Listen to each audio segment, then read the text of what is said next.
IUEA, are you here? Let me hear some noise if you are a student of IUEA. Are you guys hungry or tired? You're hungry? Oh, okay. Now that's understandable. Allow me to recognize my fellow artists. Kookie is in the building, ladies and gentlemen. And we have the beautiful pretty band. She's my sister, by the way. Wow.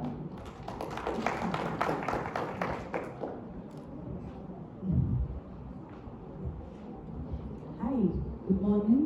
Hey, it's afternoon. I got here in the morning, so I wasn't so curious about the time. So, good afternoon, IUEA. It's a pleasure to be here. My name is Kookie, and I'm glad I'm here.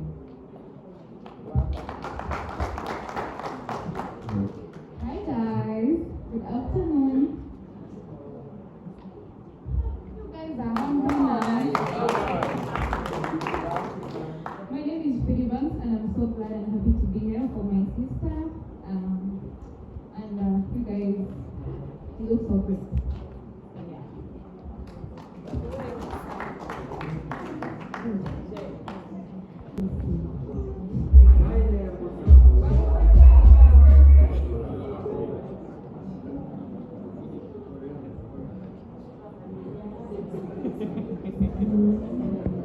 DJ, please. Let's see the people at show.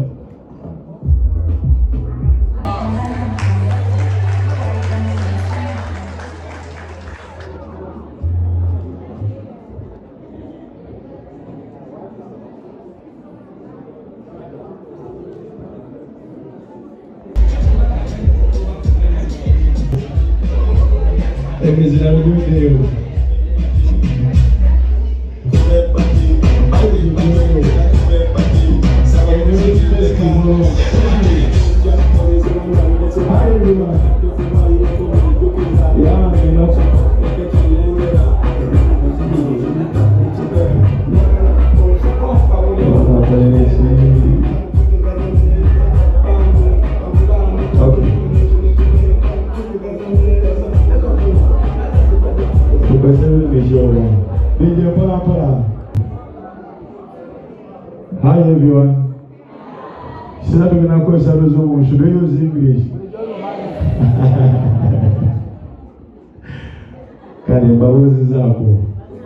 Yeah, thank you for coming.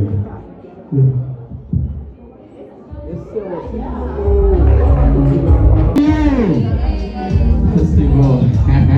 All right, thank you.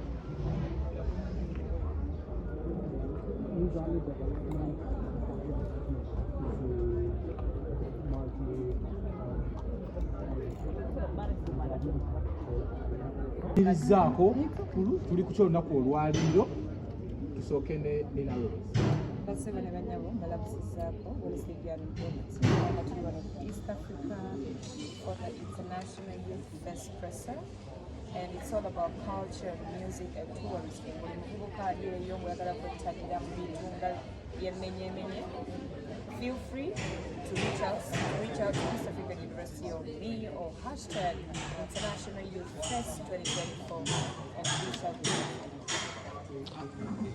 Nena Rose ng'omuyizi wano ku university, omuntu wali yayagadde okuba nga ategeera ku eno youth fest kubanga nnyingi z'obaddeko kyanjawo kye kigenda okubeerawo then n'emiwendo. Festival yes is performance, but this is going to be happening for the very first time. The Wabangawo Youth Festival, right? Yeah.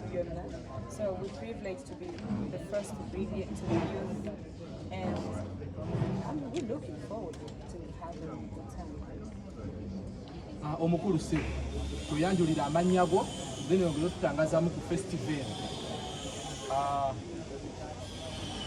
Erinnya lyange nze Sally Gerald nga nkola ne International University of East Africa. Era nga nina bwakyogeddeko nti eno event y'abayouth nze ndi muvubuka nina muvubuka tulina Pretty Banks naye muvubuka namwe muli bavubuka abali abatulaba. Egenda beera youth gye bayita youth festival esookeddwa okubanga etegekeddwa wano mu Africa ate nga mu nsi gye bayita Uganda esoose first of its kind okubanga egenda kubeerawo. So event esooka egenda beera wano ku university yaffe, then eyokubiri egenda kubanga ebeerawo egenda kubeera nga ebeera Uganda. So mu kino tunuulidde cultural diversity nti tugenda gezaako kubanga to exploiting opportunities nti mikisa ki egirimu gwe ng'omuvubuka ky'osobola okufunamu eno ki gye tuyita International Youth Festival. Then ekirala okweexchanging cultures okubanga nti oyigira ku ki omuntu kengeze muna Kenya, mu Sudani, mu Tanzania okubanga tugezaako okuyiga cultures ez'enjawulo. Is the event for free or you said? Yes, event nga mwajulidde event ya bwereere era ndooza mamale ku bapartners baffe. Eno event etegekeddwa wakati wa IUEA International University of East Africa nga tuli in partnership with the government of Uganda ne kye tuyita and Russian government wa kye tuyita Alliance BRICS. Yes. Anina Rose. It's also another way of how international universities giving back to the society. Era nga nkubiriza abavubuka mwenna please visit IUEA because it has also given back in a very very good way.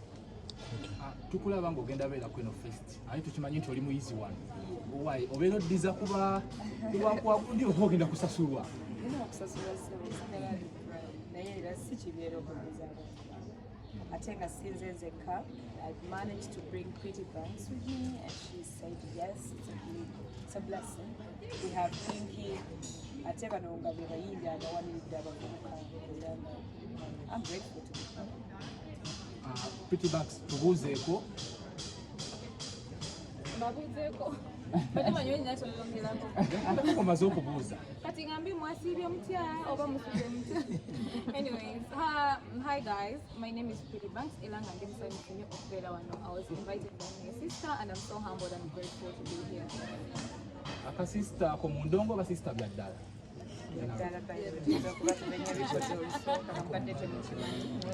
mutamanya mpola mpola manyi mwefuula nnyo abamanyi buli kimu ku bino lwaki sista wamutukweka ebbanga eryo lyonna abantu tukula mu different environments tukuziddwa different people so we thank God and this and we discover relatives each and every day. exactly Mostly starters nze era gwe saagala taliiko naye expect the best entertainment because it's International University of East Africa and we're going to bring the best of you but he can add something to it. Yes, ninanga wagambye bannange tulina abayimbi bangi abagenda okubeerawo era nga ekintu yatukwatidde bendera then tulina ne ba international artist abagenda okujja engeri gyeri nti International Youth Festival egenda beera mu etekeddwa mu Africa naye nga eno festival esose egenda beera mu Uganda naye university eyitibwa kuki International University of East Africa. So tutunulidde entertainment culture ekyo ekiri tutunulidde ebyobulamu gwe ng'omuvubuka ogenda funamu otya jangu omanye nnyo ebikwatagana ku bulamu jangu omanyeku kye tuyita technology ali current okukozesa AI okubanga Africa ngaffe twekuttewo kyawamu okubanga naffe tusobola okubaako nga tweyubula okubanga tugenda mu that technological era. So mbakubiriza abali eyo mwenna ejja tubeeko olunaku. And of course, we have international acts as well. I think that's going to be a surprise. Because we have a local performance local. We have different, big names, international acts that are coming through, and we're going to be presenting them to you as soon as possible. The field and the show.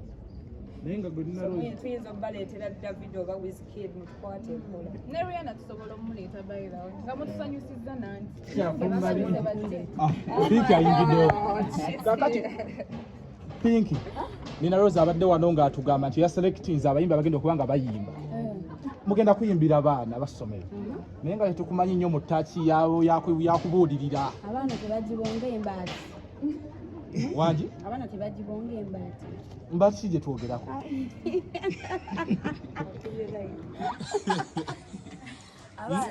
abaana bonna betuyimba babiwuliriza ate babyagala ate era bibuulirira just mwemwe mutagala bibabuulirire naye bibuulirira. Abayimbi beekuba enkokola. How come nti Narose yasobodde okuba nga akuselectinga ng'ogyeko okuba nti Pitbanks ye muganda we gwe mwina akola gati ne Narose? Manyi akagamba nti real is rare. Kati tufunamu abo abali real ne tweyagala nga mubwa real bwaffe ate nga tuli rare kati twekwatanga bwe tuli rare ne twegatta ne tukozesa realness eyo tetwezuulamu tukozesa bulungi kati we are real to each other, that's why. Obugambo obusembayo okuva eri Pitbanks? Bannange ffenna tubakobola olunaku olwo lutuuka you come around egenda kulaba so you come around mugenda kulaba ebyakali bingi nnyo we are waiting for you. I'm going to perform and I'm sure these girls are going to perform as well and more anticipated. But beautiful girls, the prettiest.